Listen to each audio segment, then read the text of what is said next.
The morning Emma Garrison finally broke was not the morning she expected.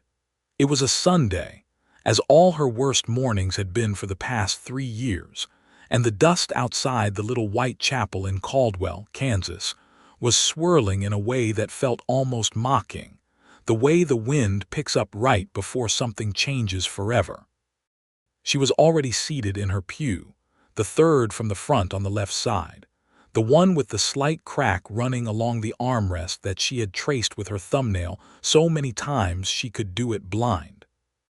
The congregation was filing in around her, women in their pressed calico dresses, men with their hats tucked under their arms, children bouncing on polished boot heels. And every single one of them looked at her the same way, not with malice. That would have been easier. They looked at her with pity.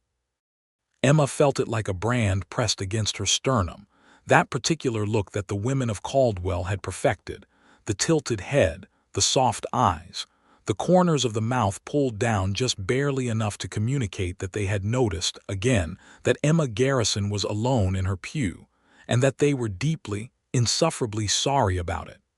Mrs. Holt leaned toward Mrs. Prout too rose back and whispered something behind her hymnal, and Emma did not need to hear the words to know what they were. Poor dear. 3 years now. No family. No husband. Just that dusty little schoolhouse and her loneliness. The organ began its wheezing prelude, and Emma pressed her spine straight and lifted her chin, because she had learned long ago that dignity was the only armor that cost nothing and couldn't be taken from you.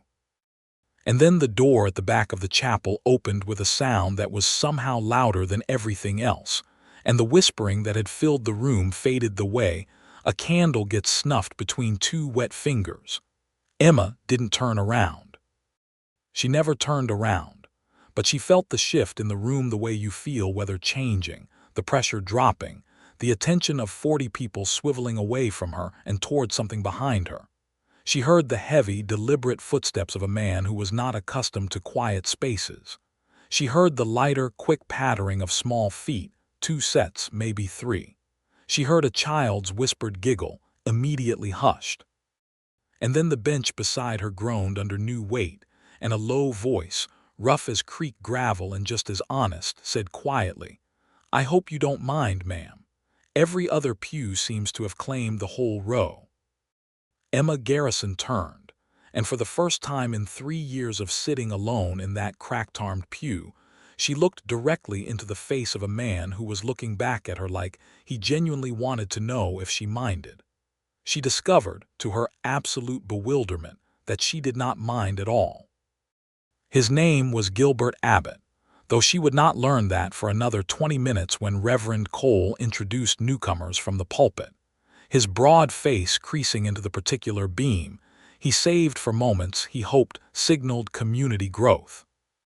Gilbert Abbott, the Reverend announced, had recently acquired the old Darrow Ranch south of town, the one that had sat empty since Hector Darrow died of a snake bite 2 springs back and left his spread to a nephew in Missouri who wanted nothing to do with Kansas dust. And Gilbert Abbott, the Reverend continued, had brought with him his 3 children, Nora, age 9, Thomas, age 7, and little Bess, who had just turned 5 and was currently attempting to unlace Emma's boot under the pew. Emma felt the small fingers working at her lace and looked down, and the child, Bess, looked back up at her with enormous brown eyes and absolutely no shame whatsoever. "Bess." Gilbert's voice, quiet but firm, came from her right. "That is not yours to touch." Bess withdrew her hands but did not look sorry. Emma felt something loosen in her chest, something that had been pulled so tight for so long she had forgotten it was supposed to move. She bit the inside of her cheek to keep from smiling, and she focused very hard on Reverend Cole's reading of the Psalms, and she absolutely did not look sideways at the man sitting 4 inches to her right who smelled like cedar and clean morning air and something that was just unmistakably, honestly male. She had been alone in that pew for 3 years, 2 months, and 11 days. She counted. And here is the part that matters. Here is the part that explains the arithmetic of her loneliness. The part that Emma Garrison kept locked in the dark cabinet of herself, and never showed to anyone in Caldwell or anywhere else. 3 years ago, Emma had arrived in Caldwell, Kansas, on a stage from St. Louis with a cedar trunk, a box of schoolroom primers, and a heart that had recently been stripped to the bone. She had applied for the position of schoolteacher to a town she had never seen, in a territory she had never visited, because putting 1,000 miles between herself and everything she had known seemed like the only geography that made sense after what had happened. What had happened was a man named Franklin Coyle. Franklin Coyle had been charming in the way that certain men in St. Louis were charming in 1879, which meant he was well-dressed, well-spoken, and entirely constructed from surfaces. Emma had met him at a social hosted by the church she attended with her parents, and he had told her she had a quality about her that was different from other young ladies, more serious, more real, and she had been 23 years old and entirely susceptible to being told she was different. They courted for 7 months. He proposed on a Thursday evening in March. Her parents approved. The wedding date was set for September. In August, Emma had gone to Franklin's boarding house to return a volume of Tennyson he had lent her, and she had learned, in a manner so abrupt and total that it had the quality of a building falling, that Franklin Coyle was already married, had been married for 4 years. His wife lived in Jefferson City with their infant son, and Franklin had simply neglected to mention this, the way some men neglect to mention a prior engagement or a debt. Emma had left St. Louis 4 weeks later. She had not cried on the stage. She had looked out the window at the flattening landscape and felt herself go very still and very certain about one thing, that she would never again give a man access to the architecture of her. That particular door, the one that opened into her deepest self, was closed now and locked from the inside, and she had the only key, and she intended to keep it. Caldwell had been good to her in practical ways. The children liked her. The school board paid her on time. She had a room at the Hendersons' boarding house that got good afternoon light and was close enough to the schoolhouse that she could walk in dry weather. She had built a life, a quiet, structured, dignified life, and she was fine. She told herself she was fine every Sunday when she sat down alone in her pew, and she had been almost convincing. Almost. Gilbert Abbott did not know any of this. He knew only that the woman beside him had extraordinarily good posture, that she had not made the small, irritated shift in her body language that most people made when strangers crowded their space, and that when his youngest daughter had attempted to desecrate her boot, she had looked down at Bess with an expression that was warm underneath its propriety, the kind of expression that people who genuinely like children cannot fully suppress even when they are trying. He was 34 years old and he had not been to church in almost 2 years, and coming back had cost him something in a way he hadn't fully prepared for. He was not a man who shied from hard work or hard weather, but churches had gotten difficult after Catherine died. Catherine, his wife, his children's mother. She had died 18 months ago of a fever that came on fast and ran hard, and it had taken her in 4 days, which was not enough time to say all the things there were to say, which meant he still had a conversation with her that was permanently unfinished. And he lived with that incompleteness, the way you live with a stone in your boot that you can never quite reach. He had come to Caldwell because staying on the ranch in Colorado where Catherine's ghost lived in every room had been making him into someone his children didn't need. He had sold that land, bought the Darrow spread, and loaded his 3 children into a wagon and driven east into Kansas with the particular grim determination of a man who is choosing forward motion, because backward is not an option. He had chosen this pew because it was the only one with space. That much was true. But he had also chosen it because the woman sitting in it alone had a quality about her, not the quality that Franklin Coyle had invented to flatter a young woman innocent. Louis, but something real, something in the set of her shoulders and the steadiness of her gaze that suggested she was a person who had weathered things and come out still standing. And Gilbert Abbott, in the particular loneliness of his grief, recognized that quality the way one survivor recognizes another. He didn't know her name yet. He was 34 years old and managing a grief that had not fully released him, and the last thing in the world he was doing was looking for romance. He just knew that this particular pew, on this particular Sunday morning, felt less desolate than he'd expected. Reverend Cole's sermon that morning was about the parable of the prodigal son, about return and welcome, and the improbable grace of homecoming. Thomas, who was 7 and had the attention span appropriate to that age and temperament, had drawn a small horse in the margins of the hymnal with a stub of pencil he'd produced from his pocket. Nora, 9 and bearing the serious expression of a child who had taken on more internal responsibility than children should, sat with her hands folded in her lap and watched the Reverend with grave attention. And Bess, 5 years old and incapable of stillness, had slowly migrated across the pew until she was directly against Emma's side. Emma felt the warm, solid weight of the child press into her arm and did not move away. Gilbert noticed. He noticed the way Emma did not stiffen or shift, the way she simply allowed his daughter's small body to lean against her as though it were entirely natural. Something about it hit him in the sternum with unexpected force. After the service, in the milling, sunlit churchyard where Caldwell's congregation exchanged the social business of the week, Gilbert found himself standing beside the woman from the pew while Bess attached herself like a barnacle to Emma's hand. "She doesn't do that with everyone," Gilbert said, nodding at his daughter. "She tried to remove my bootlace during the Psalms," Emma said. "I think we've established a rapport." He laughed, and it seemed to surprise him, the sound of his own laughter, as though he'd caught himself doing something he hadn't planned. It was a good laugh, full and unguarded, and it did something unexpected to the air between them. "Gilbert Abbott," he said, extending his hand. "We're at the Darrow place south of town." "Emma Garrison. I teach at the schoolhouse on Elm Street." "Then I'll be seeing you," he said, and the simplicity of it, the plain acknowledgement that their lives now occupied the same small geography, settled over her like the beginning of something she wasn't ready to name.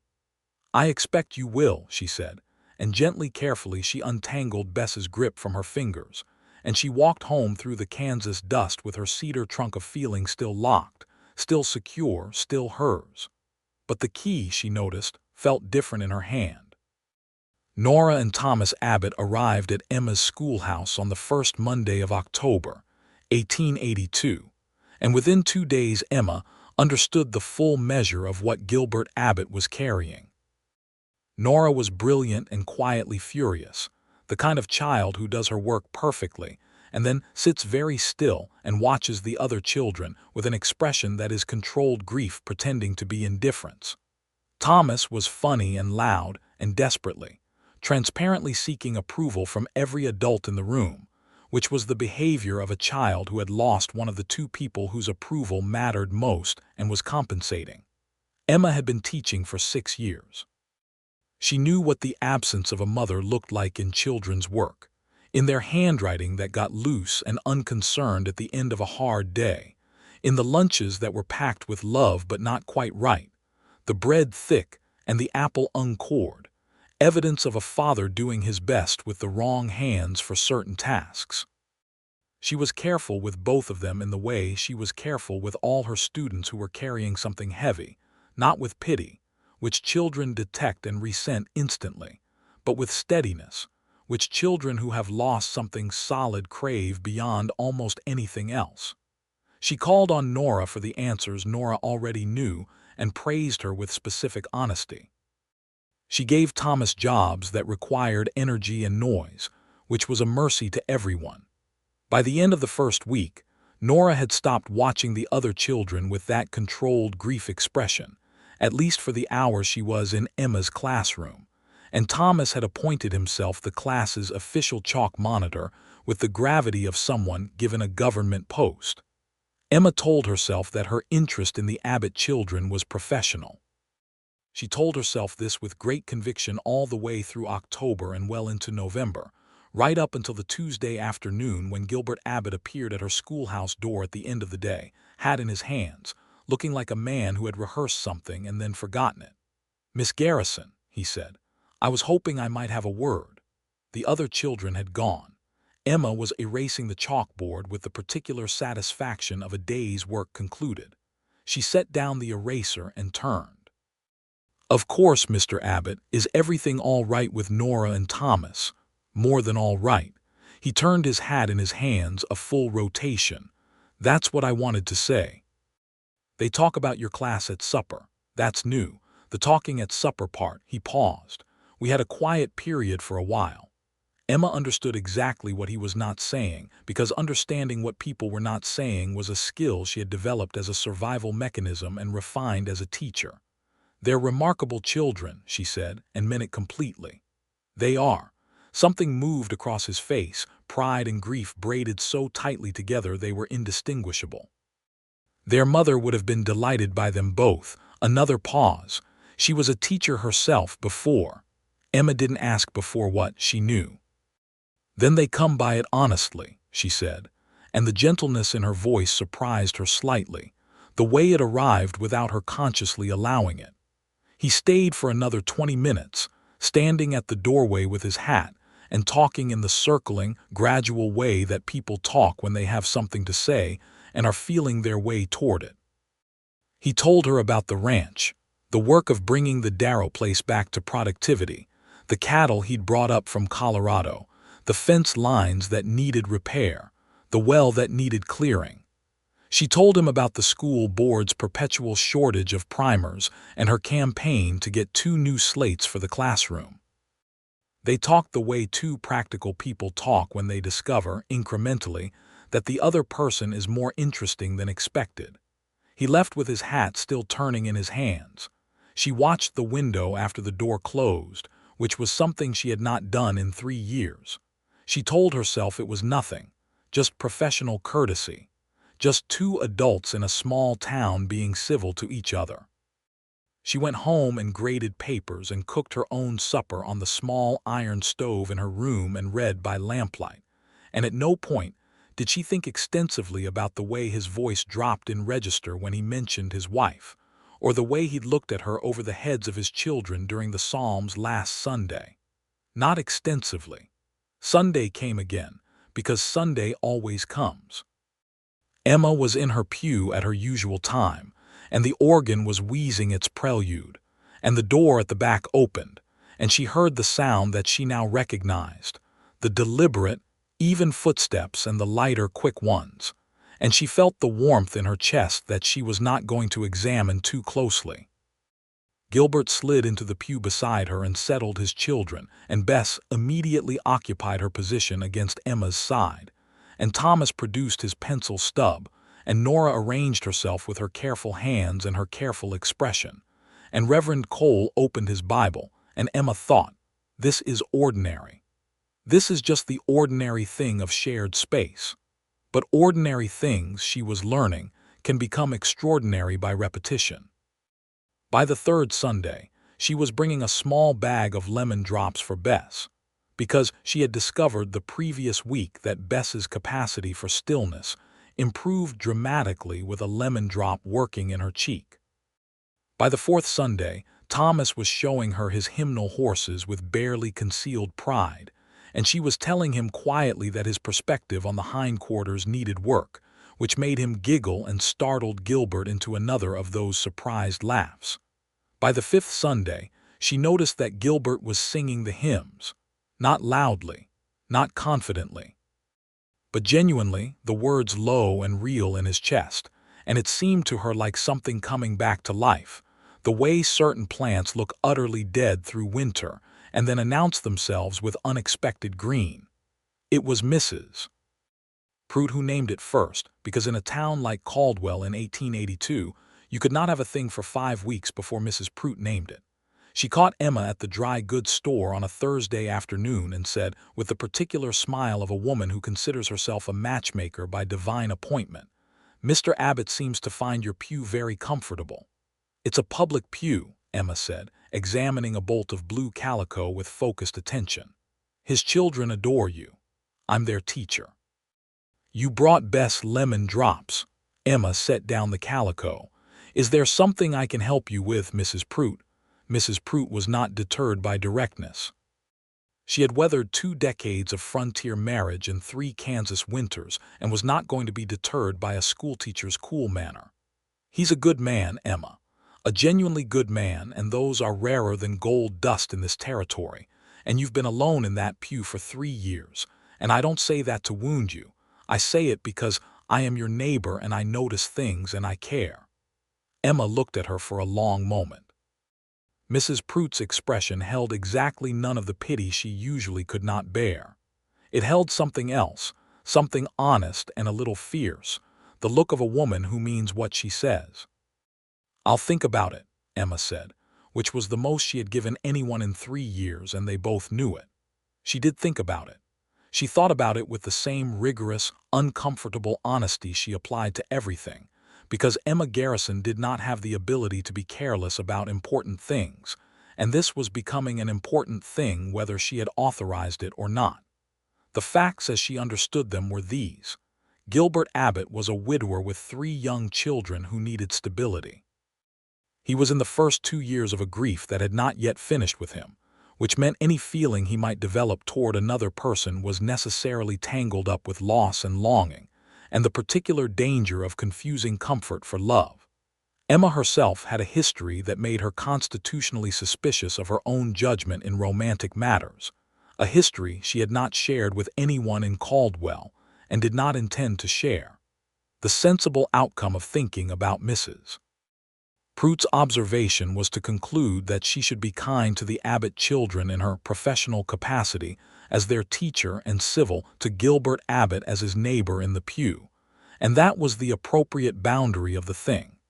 She had arrived at this sensible conclusion by Friday evening and felt quite settled about it.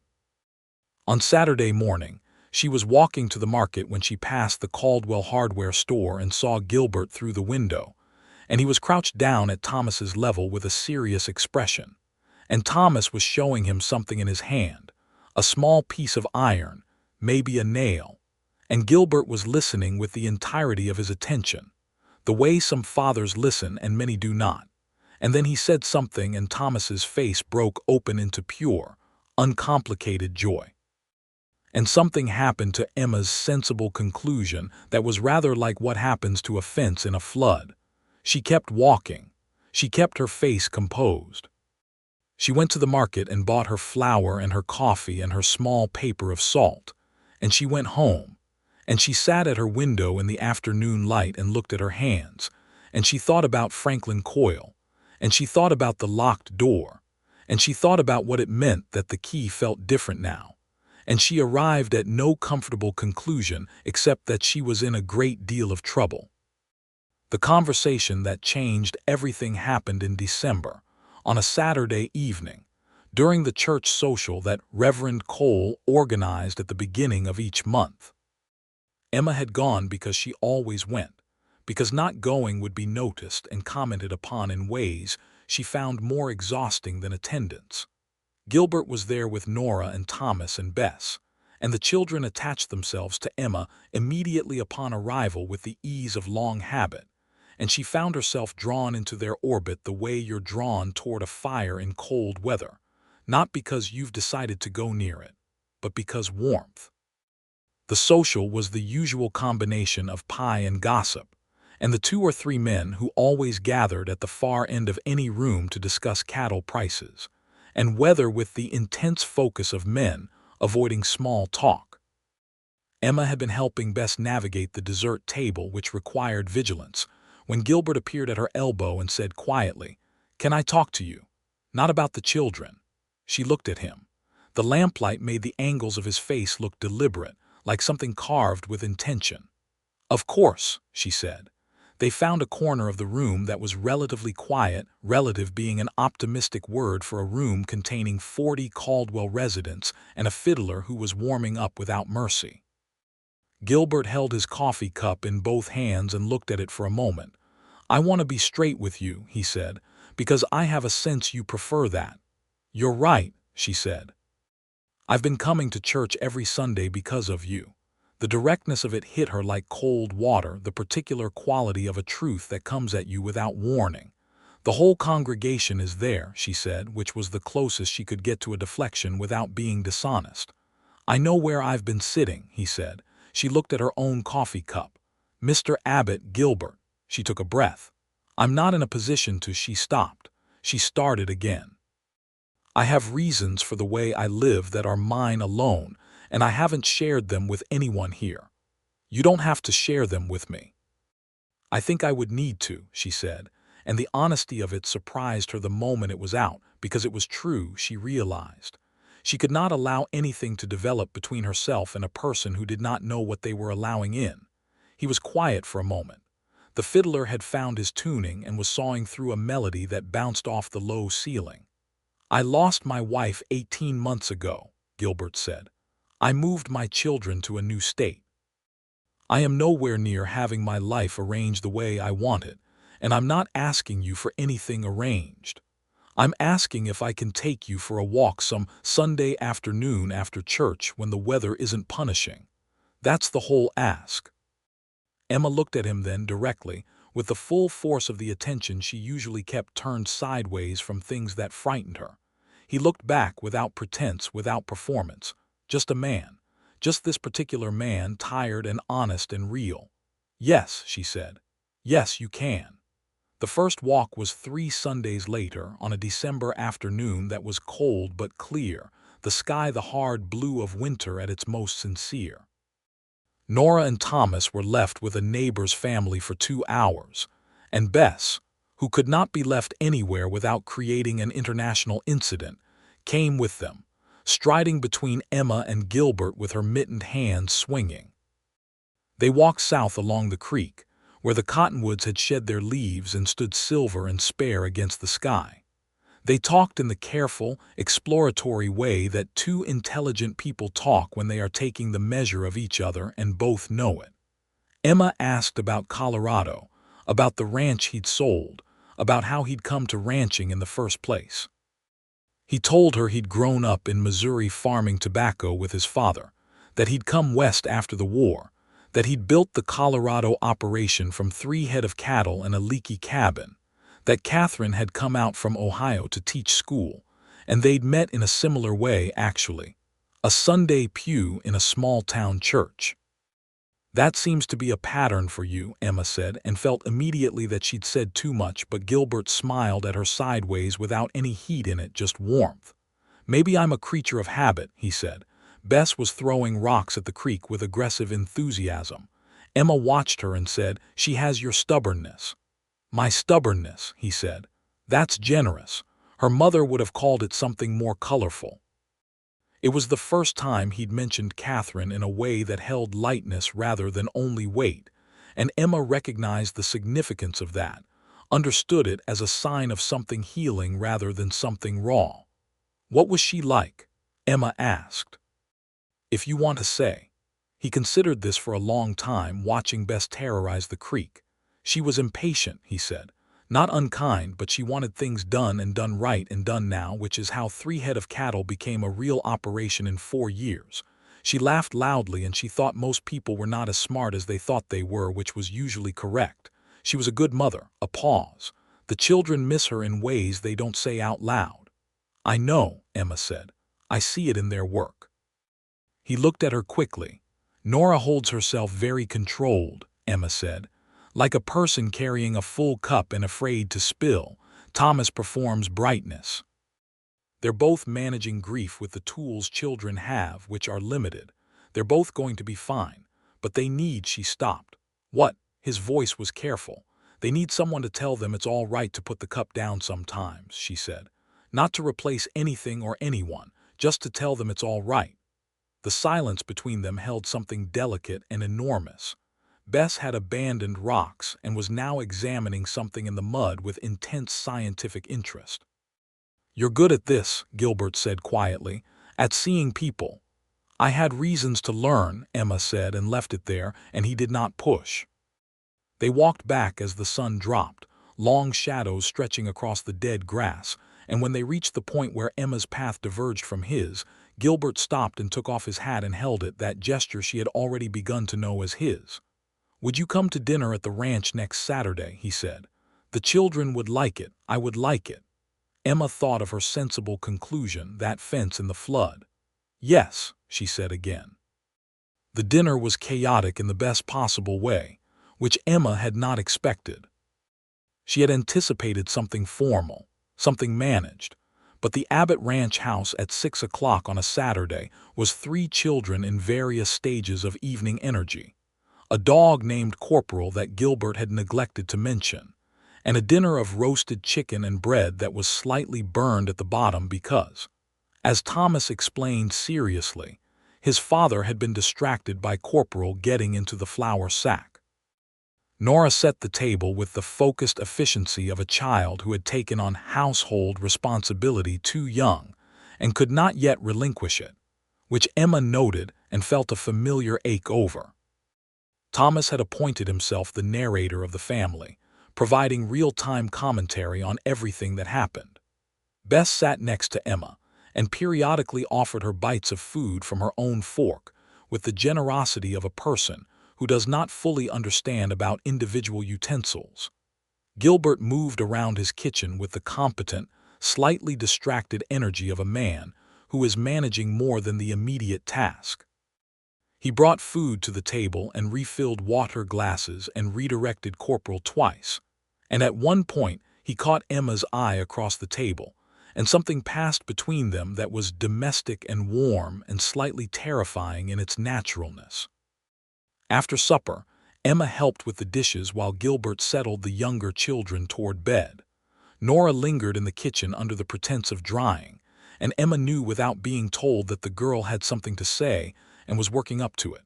She let the silence stay comfortable until Nora was ready. "Are you going to marry our father?" Nora asked, in the direct, unadorned way of a 9-year-old who has decided that the adult habit of approaching things sideways is inefficient. Emma set down the pan she was washing. "Why do you ask that?" "He smiles more now," Nora said. "Since church." She was drying the same plate she'd been drying for 3 minutes. "I'm not saying that to pressure you. I'm saying it because you asked why I was asking." Emma looked at this child, this 9-year-old girl with her 2 careful hands and her serious eyes and her extraordinary heartbreaking efficiency, and she thought that Nora Abbott had somehow, in the span of 2 months, gotten past her locked door without either of them quite noticing. "I don't know," Emma said honestly. "I know that I like him and I like all 3 of you, and I don't make decisions quickly about important things." Nora nodded, as though this was the correct answer. "My mother made decisions quickly," she said. "She said it was a waste of time to be slow about things you could figure out fast." She paused, "but she also said that different people are different and that's not a failure." Emma felt the back of her throat tight. "She sounds like someone worth knowing," she said. She was. Nora put the dry plate on the stack. "You're different from her, I don't mean that badly." "I know you don't," Emma said. "You're very—" Nora searched for the word with the concentration of someone who takes language seriously. "Still. You're very still, like the creek in winter when the surface stops moving, but things are still going on underneath." Emma looked at her for a long moment. "Yes," she said. "That's about right."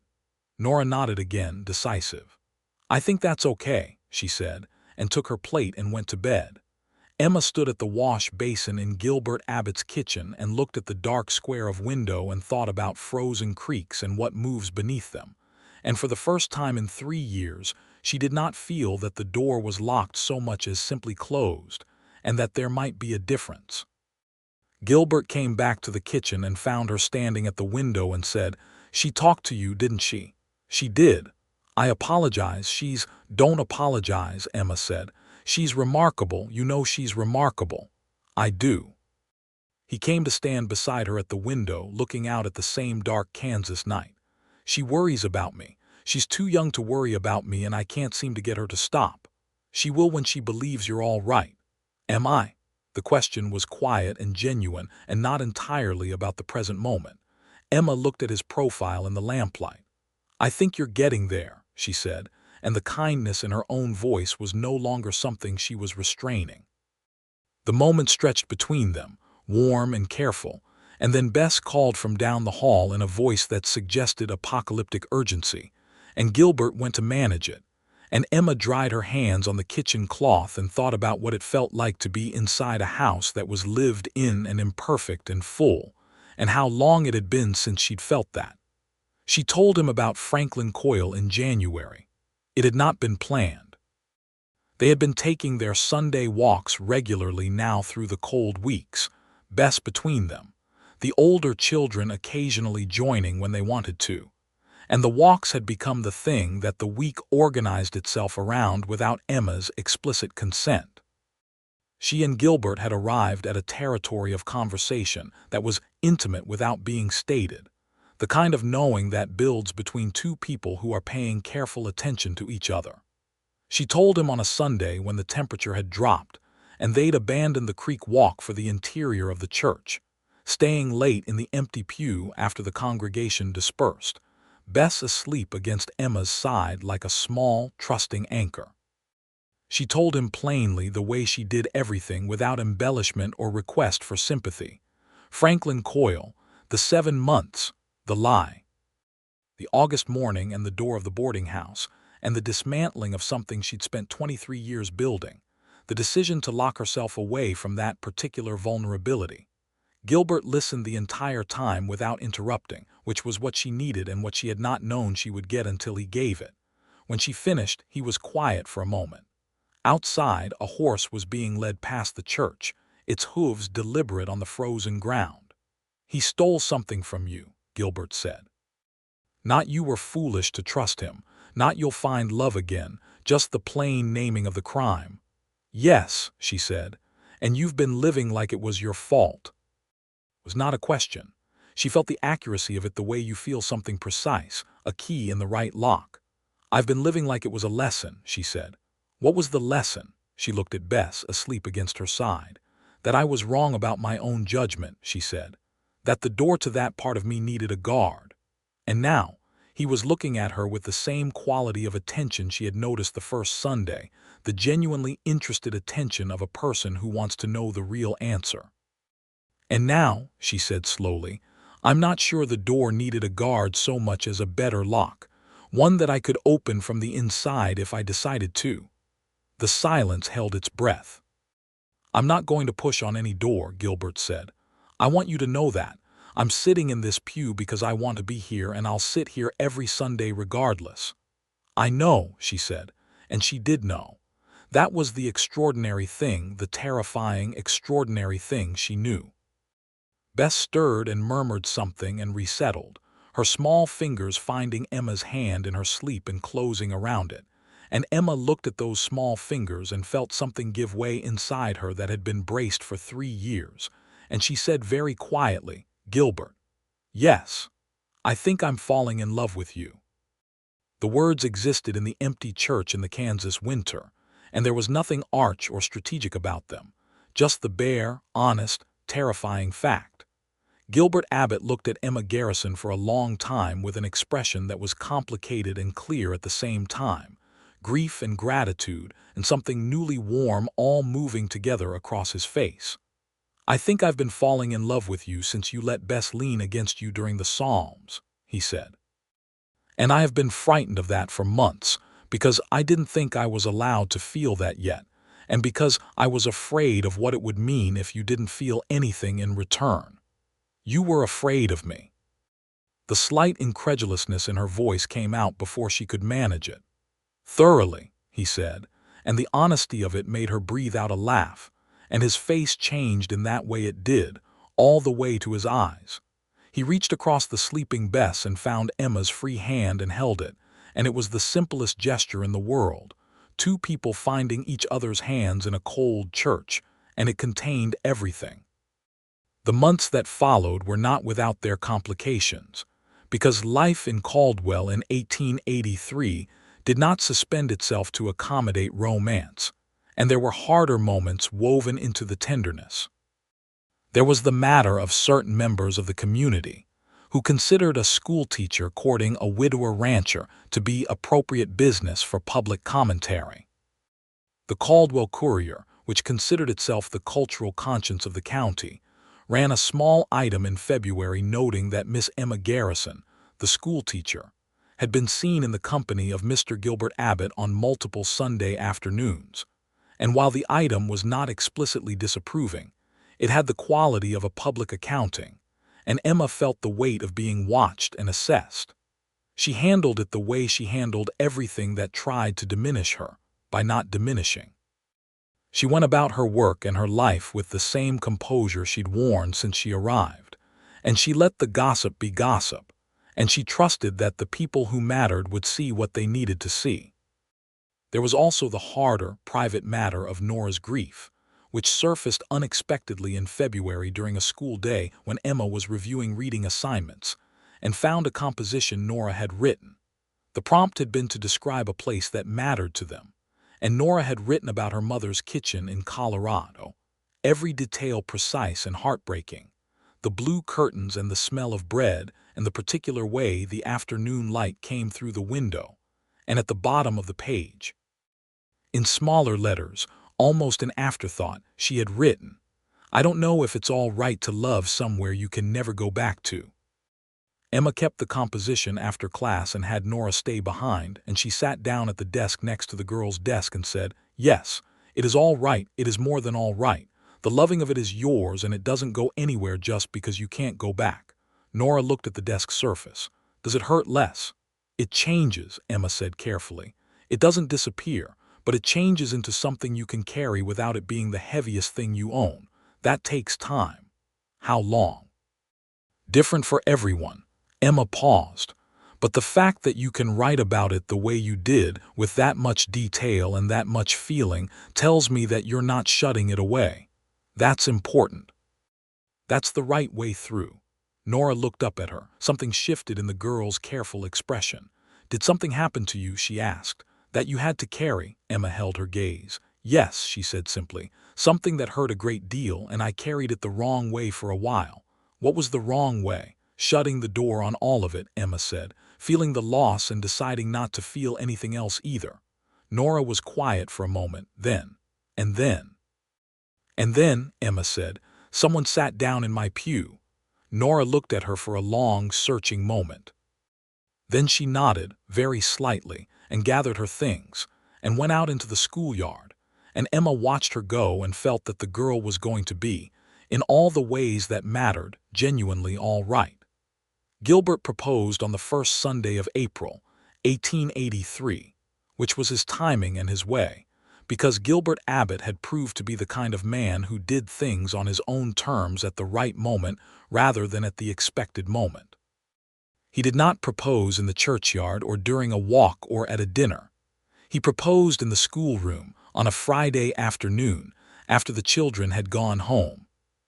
He appeared at her door with his hat and his direct eyes and something in his expression that was the combination of certainty and vulnerability that Emma had come to understand as his particular version of courage. "I would like to ask you something," he said, "if you're done for the day." "I am," she said, and waited. He came inside and stood in the afternoon light that came through the schoolroom windows and lit the chalk dust in the air and made everything look suspended and particular, and he said, "I love you, Emma Garrison. I love the way you see my children and the way you've let them see you. I love that you are honest even when it costs you something. I love that you have been carrying a hurt for 3 years and you are not defined by it." He paused, taking a breath that was steadying. "I am not a simple thing to take on. There are 3 of them and they need a great deal, and I'm still figuring out this ranch, and I have seasons where the grief comes back even when I don't expect it. I'm not offering you easy, Gilbert," she said. "But I am offering you true," he continued, needing to finish. "I am offering you a man who will never deceive you and will never pretend, and who intends to love you for the rest of his considerable life, if you'll have him." He reached into his coat pocket and produced a ring, a simple gold band with a small garnet, and his hand was entirely steady, which seemed to her more honest than a trembling hand. This was not nerves but intention. "Emma, will you marry me?" Emma stood in the afternoon chalk dust light and thought about locked doors and frozen creeks, and what moves beneath still surfaces and small fingers finding hers in a cold church, and she thought about St. Louis and the gutted feeling of August 4 years ago, and she thought about 3 years of sitting alone, and she thought about Nora's careful hands and Thomas's pencil horses and Bess's complete shameless attachment, and she thought about this man, this specific, irreplaceable man, who had walked into her pew on a Sunday in October and looked at her like she was someone worth knowing. "Yes," she said, for the third time since this began, and it was the most important yes of the three. He crossed the room and put the garnet ring on her finger, and she looked up at him, and he was closer than he'd been before, and she could feel the warmth of him, and she thought that the door was open, actually open, and it did not feel like vulnerability, it felt like air. He kissed her for the first time right there in the schoolroom in the chalk dust light, and it was careful and honest and warm, the way he was, and she kissed him back, and it was the beginning of something that was not a careful exploration but a full arrival. They were married in June, in the same white chapel where everything had started, by Reverend Cole, who was so pleased with himself that he gave the longest benediction in the history of that congregation, and no one minded at all.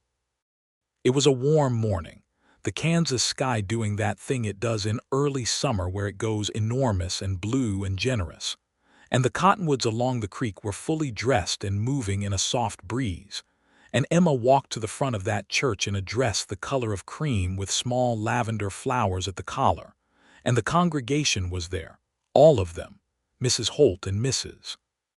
Pruitt and the school board and the merchants and the ranching families from the outlying spreads, and for the first time in that church, Emma did not feel the weight of 40 people's pity. She felt their joy, which is an entirely different and entirely better thing. Gilbert was at the front in his good coat, the one she now knew he kept specifically for occasions that required him to be formal, and when she came down the aisle he looked at her with an expression that had nothing strategic in it, just absolute, uncomplicated gladness, and she thought that she would remember this specific quality of light and this specific quality of gladness for the rest of her life, and she was right. Nora was the maid of honor, which she performed with the focused solemnity of a diplomat attending an important treaty signing. Thomas was the ring bearer, and managed to lose the ring for approximately 45 seconds before finding it in his own pocket, which caused a ripple of laughter through the congregation that dissolved the last of the ceremony's formality. Bess wore a wreath of wildflowers that Emma had woven for her, and walked down the aisle throwing rose petals with such extravagant force that she ran out before reaching the front, and turned to look at the scattered evidence with profound satisfaction. Reverend Cole read from Corinthians and from Ruth, and Emma listened to the words and felt them land differently than they ever had before, not as aspirational text but as descriptive text, as a language finally available to her experience. When Gilbert took her hands and said the words that were the oldest words, the ones about love and honor and keeping, he looked at her over the joining of their hands, and she knew, with the particular certainty of a thing felt in the body, that this man would keep those words. Not perfectly, not without difficulty, but truly. She said her own words back to him in a clear, steady voice, because she was Emma Garrison and she did not mumble important things. And then it was done, and it was only beginning. The summer of their marriage was the most joyful and chaotic period of Emma's adult life, and she would not have changed an hour of it. She moved to the ranch, because the ranch had more space than her boarding house room and the considerably more compelling argument that 3 children lived there. She brought her cedar trunk and her box of primers and her small library of books and her iron stove, which Gilbert incorporated into the kitchen, with the matter-of-fact competence that characterized how he approached every practical problem. The ranch house was larger than it had looked from the road, 4 rooms downstairs and a sleeping loft, with a front porch that faced west into the sunsets, which were the primary aesthetic achievement of Kansas as far as Emma was concerned. She set about making it a home with the same methodical attention she brought to her classroom, not obliterating what was already there, but adding to it, making space on the shelves for her books alongside his, hanging a blue curtain at the kitchen window that she noticed Nora looking at for a long time the first morning, something moving in the girl's face that was bittersweet and then became simply sweet. The children adjusted. Children are far more adaptable than adults generally give them credit for, and the Abbott children specifically had the resilience of people who had already survived the hardest thing.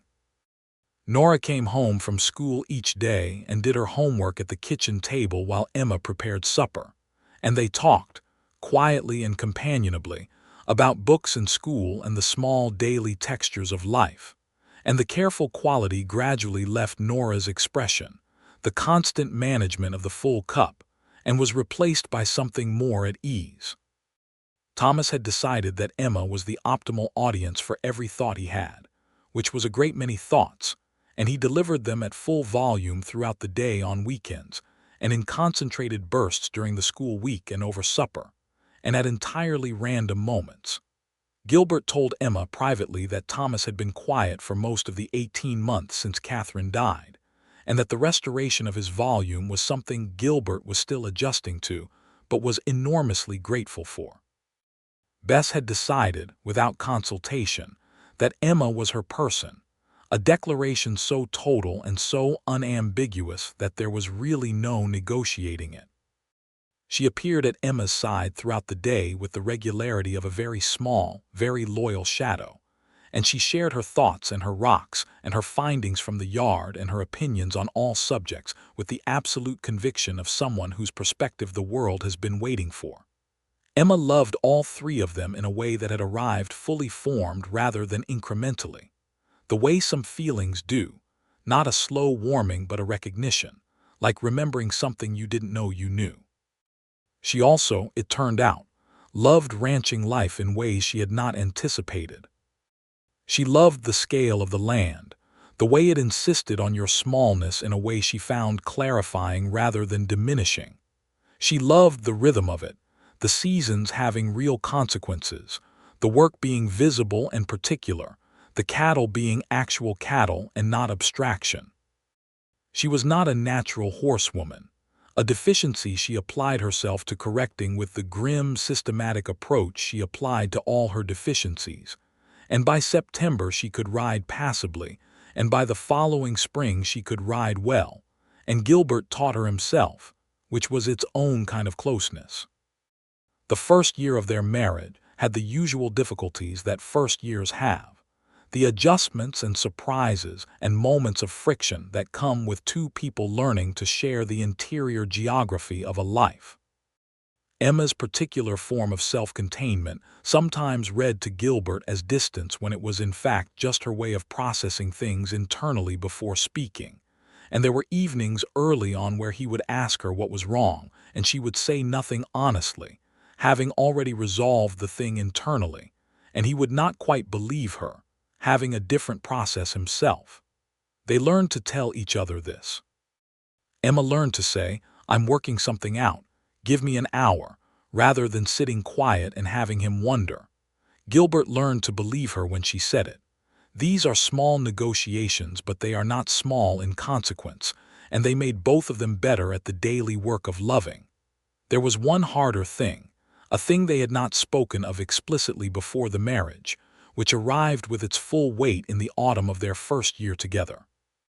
Gilbert's grief for Catherine was not done, which they had both known, but knowing it abstractly and encountering it specifically were different experiences.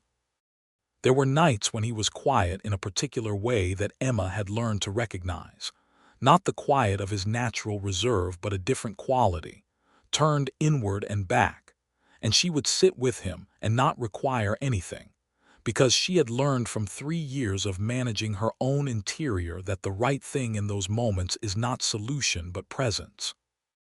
But there was also a night in October when she found him on the front porch in the cold dark, and she brought her shawl and wrapped it around herself and sat down beside him, and she said, "Tell me something about her that you haven't told anyone." He looked at her. "Tell me something real," she said, "not a eulogy. Something true."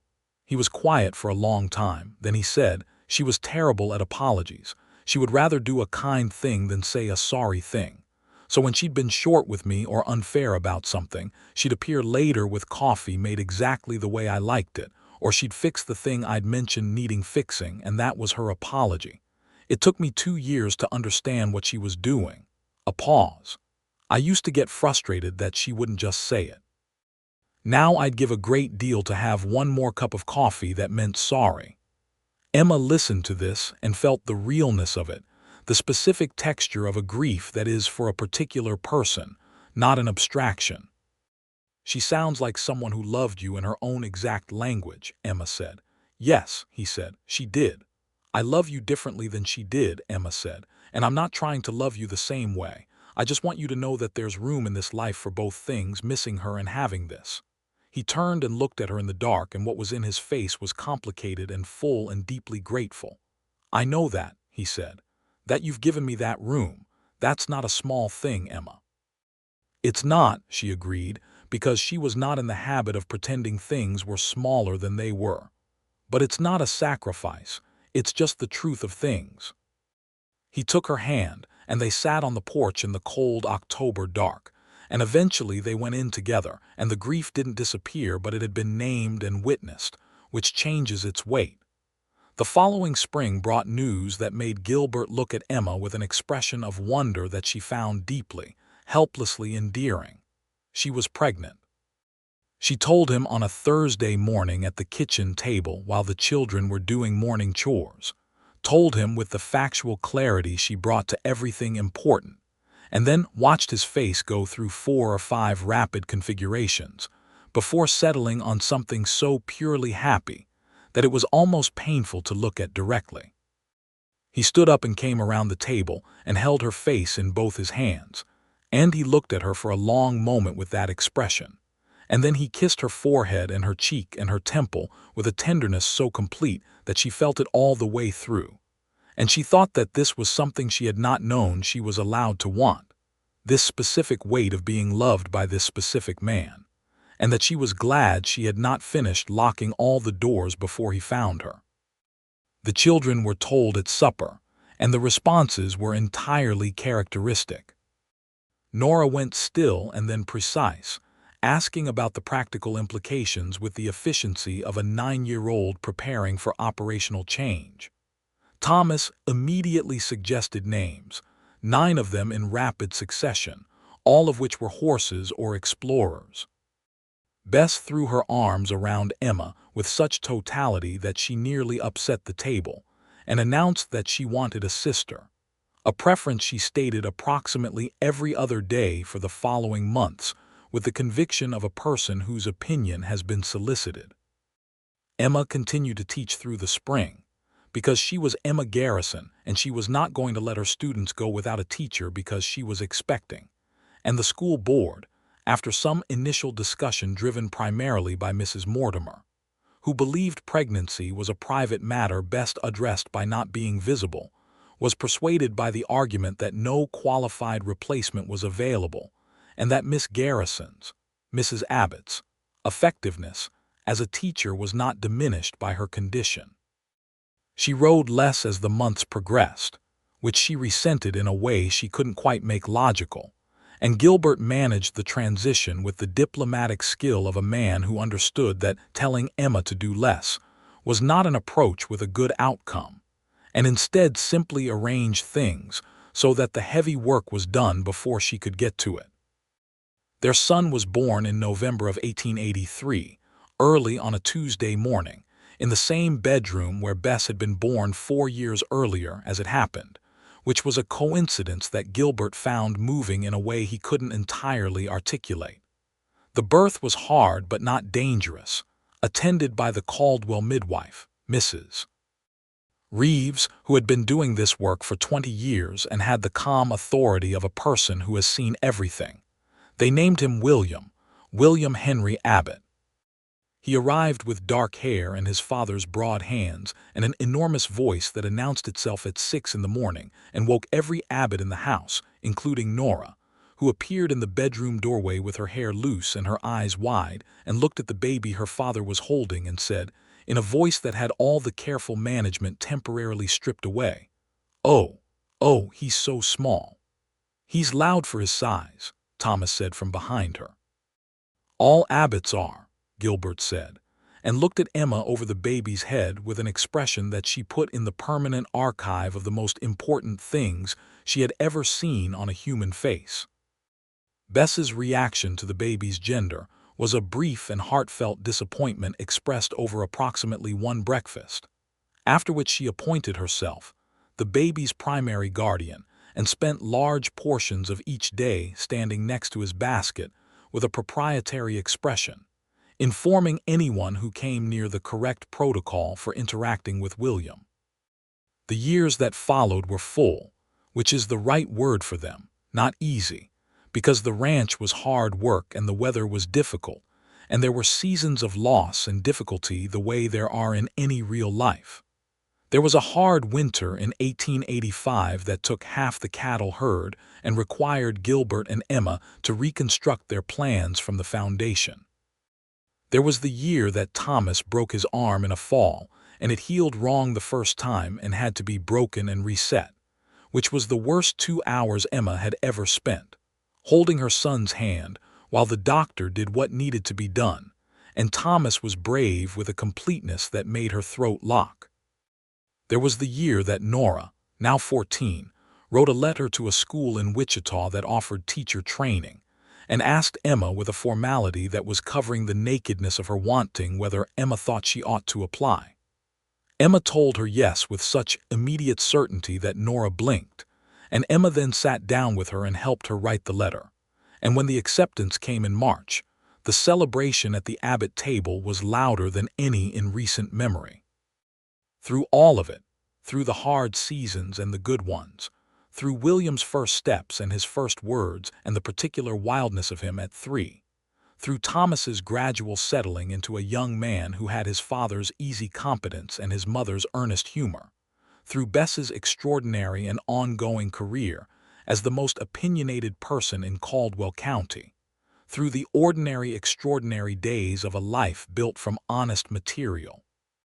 Emma Garrison Abbott sat beside her husband in the third pew from the front every Sunday morning, and she was not alone.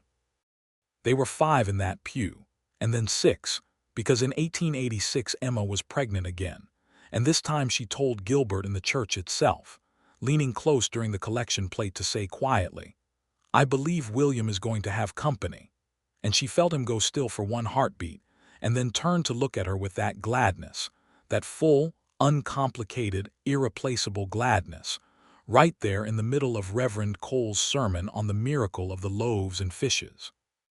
Their daughter was born in August of 1886, on a hot evening when the sun set the sky on fire in the west, and the whole ranch smelled of dry grass and late summer. They named her Rose Catherine, the Catherine for the woman who had come before Emma and made these children, and whose memory was part of the life rather than apart from it. And when Gilbert held his daughter for the first time and said the name, Emma watched his face and saw that he was all right, genuinely, fully all right, carrying both things without either one diminishing the other. Nora came home from her teacher training school for the birth and held baby Rose with the confidence of a girl who had been the eldest of a large household and knew what she was doing, and she looked up at Emma and said, "She has your chin," with a satisfaction that suggested Nora had been hoping for exactly this inheritance. The Sunday after Rose Catherine was born, Gilbert carried her to church, wrapped in a white blanket that had once been Bess's, and he sat in the third pew from the front and settled Emma beside him and put the baby between them. And Bess pressed in from the other side to look at her sister with the expression of someone whose long campaign has finally achieved its object. And Thomas put his arm along the back of the pew in the casual, proprietary way of a 12-year-old boy who has decided the pew is his territory. And William, who was almost 3 and had opinions about everything, stood on the pew seat and surveyed the congregation until Gilbert pulled him down, and Reverend Cole opened his Bible and the organ found its note, and Emma looked at the window where the morning light came in at an angle that made everything gold, and she felt the particular quality of a life that has arrived at its right shape. She had sat in this pew alone for 3 years, 2 months and 11 days. She had sat in it believing that the locked door was wisdom, that the stillness was safety, that solitude was the appropriate conclusion of what Franklin Coyle had done to her faith in herself and in other people. She had sat here every Sunday with her spine straight and her chin up and her armor of dignity in good repair, and she had told herself she was fine, and she had been almost convincing. And then the door at the back of the church had opened, and the footsteps she now knew as well as her own had come down the aisle, and he had said, "I hope you don't mind," and she had discovered that she did not. It had not been simple. Nothing worth having in this life is simple. The trust had been a slow reconstruction, a careful, intentional project of two people who had both been broken by different things in different ways. There had been the weight of his grief and the weight of her history, and the 3 small lives that needed tending and the practical relentlessness of ranch work, and the gossip of a small town, and the hard winters and the grief that came back unexpectedly, and the nights when both of them were too tired to be their best selves. There had been all of that. But there had also been this particular Sunday morning with the gold light and the wheezing organ and the warm weight of Rose Catherine between them and Bess, already trying to rearrange the baby's blanket and Thomas's arm along the back of the pew and William attempting to stand up again and being gently stopped, and Gilbert reaching across all of it to find Emma's hand, the way he always did, the way she had come to know he always would. She let him find it. She always let him find it. Because the door was open now, genuinely open, and it had been the right decision and she knew it all the way through, in the part of herself that she had once barricaded and now inhabited fully, the deep part, the part that was most entirely her. Reverend Cole cleared his throat from the pulpit and found his place in the scripture, and the congregation settled into Sunday morning, and Emma Garrison Abbott sat in her pew with her family around her, and the Kansas morning light coming through the window, and she was not alone. She would never be alone in this pew again, and that was not the loss of something. That was not the surrender of the dignity she had worn as armor. That was not the undoing of herself. It was the completion of something that she had not known was incomplete, the final piece of a life that had been built carefully and painfully and well, and was now in this gold light in this creaking church, with this man's hand in hers and these children in her bones, exactly whole. Rose Catherine made a small sound in the white blanket, somewhere between a sigh and a beginning, and Gilbert looked down at her and then up at Emma with the gladness that never exhausted itself no matter how many times she saw it, and Emma looked back at him over the heads of their children and she thought, yes, this was the whole of it, this was everything. The Caldwell congregation sang their opening hymn, all 4 verses, which was Reverend Cole's preference regardless of the length of the sermon to follow, and the voices rose and blended and the organ carried them. And outside the white chapel the Kansas morning was doing what Kansas mornings do, going on in that enormous, unhurried way, the grass bending in the breeze and the light shifting, and the world continuing its patient work of being the world.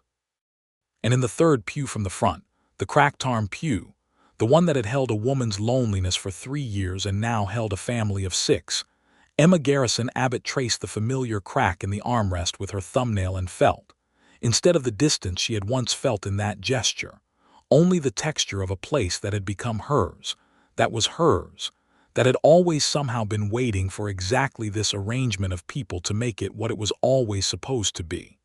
The hymn ended. The congregation sat, Reverend Cole opened his Bible, and Emma was home.